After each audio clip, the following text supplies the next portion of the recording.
Welcome to Time of Death. This video is for informational purposes only and in no way meant to glorify or condone violence. In today's video, we'll be discussing the murder of Jose Rafael Raya.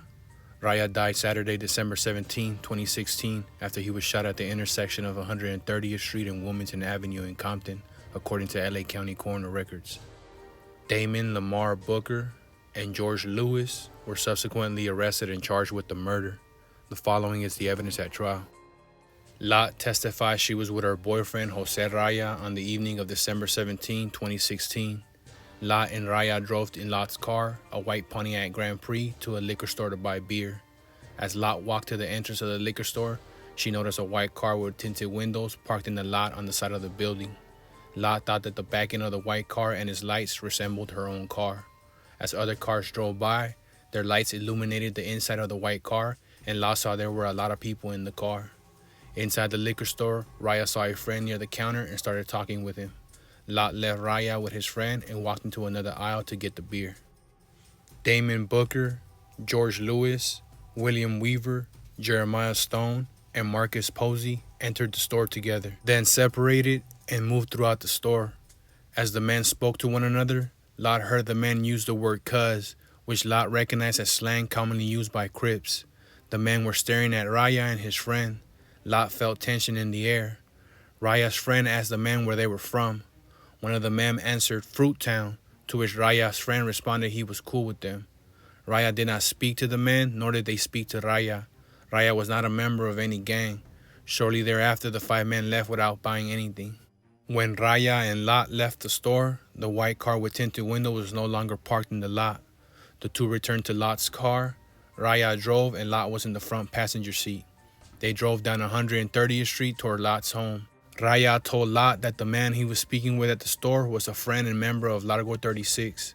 Lot then noticed a white car following closely behind their car on 130th Street. The white car was riding their bumper. Lot said to Raya, "They look like they're about to hit us."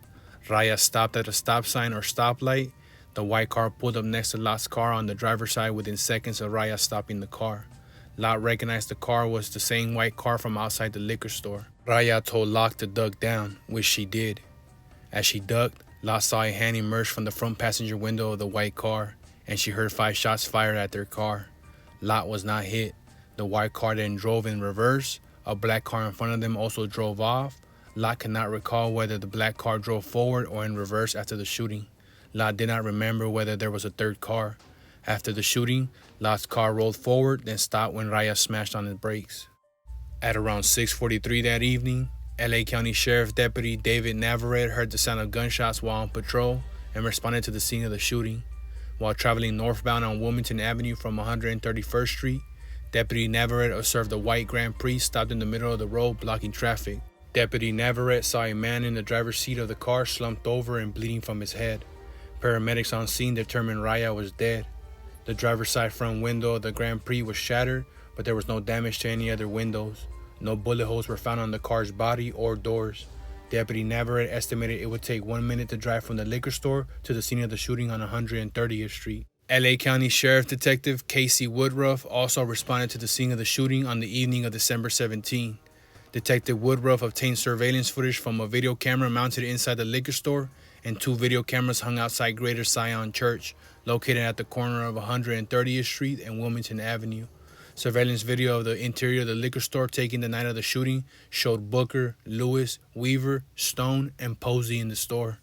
Another church surveillance video from the same time period showed a white car driving down 130th Street toward Wilmington Avenue. When the white car stopped at the intersection of Wilmington Avenue, a second white car maneuvered around the driver's side of the first car.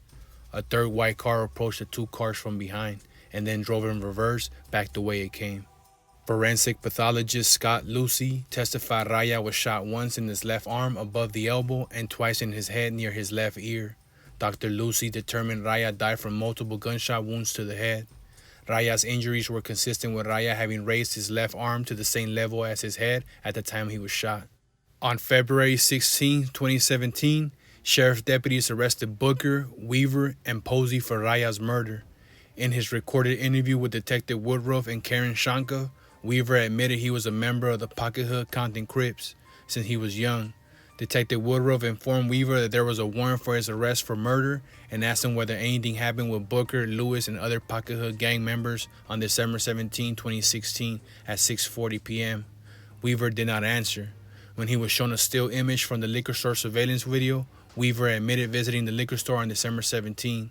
Weaver acknowledged 4 other Pocket Hood gang members were in the liquor store as well. Weaver said he left without buying anything. He then drove to a second liquor store with his brother in Weaver's white Buick Regal. Weaver denied any knowledge of Raya's killing. The same day, Detective Woodruff and Shanka interviewed Posey. Posey admitted he had been a member of Pocket Hood, but he claimed to have been out for years. Posey admitted knowing Booker, Lewis, Weaver, and Stone. Posey initially denied involvement with Raya's murder, but when he was shown a still image from the liquor store surveillance video, Posey stated, "That's me," and he admitted visiting the liquor store on December 17th to buy alcohol. Posey had gone to the liquor store with Stone in Stone's car, which Posey believed was a black Infiniti. Posey stated, "I ain't got to do with anything. That's what's so effed up." According to Posey, after he and Stone left the liquor store, they headed home. Detective Shanka interjected, "But what changed it? Something changed it, right?" Posey responded, "Me not being behind the driving wheel, that's what changed." Detective Shanka asked, "Stone did what? What did he do?" Posey replied, "He didn't go home." Posey then made a phone call to his girlfriend from the interview room. After speaking with her, Posey explained to the detectives he and Stone left the liquor store together in the black car and turned down 130th. They drove behind Weaver, who drove alone in his white car. Booker and Lewis were in front of Weaver in Booker's white car, which Posey thought was a Grand Am. Lewis was driving and Booker was in the front passenger seat. Posey heard multiple gunshots and saw a flash coming from the passenger side of Booker's car. Posey explained, "It was just out of nowhere." After the shooting, Booker and Lewis pulled off and drove south. Weaver reversed and drove off. Stone and Posey also backed up, then made a U-turn and headed home. LA County Sheriff Deputy Orlando Saldana, a gang investigator for the Compton Sheriff Station, was familiar with the Pocket Hood Compton Crips. The Largo 36th Street Gang is a rival of Pocket Hood, but Largo did not have a feud with the Fruittown Brims. The liquor store sits on the border of Pocket Hood and Largo territory. Deputy Saldana opined Booker, Lewis, Weaver, and Posey were Pocket Hood gang members, relying in part on photographs of gang symbols tattooed on each of the men and photographs depicting Booker, Lewis, and Weaver together flashing Pocket Hood gang signs. Following the trial, the jury found Damon Booker and George Lewis guilty on count 1 of first-degree murder, count 2 of attempted premeditated murder, and count 3 of shooting at an occupied vehicle. The jury also found true the gang allegations. The court sentenced Booker and Lewis to an aggregate term of 170 years to life in state prison. Jose Rafael Raya was 20 years old at the time of death.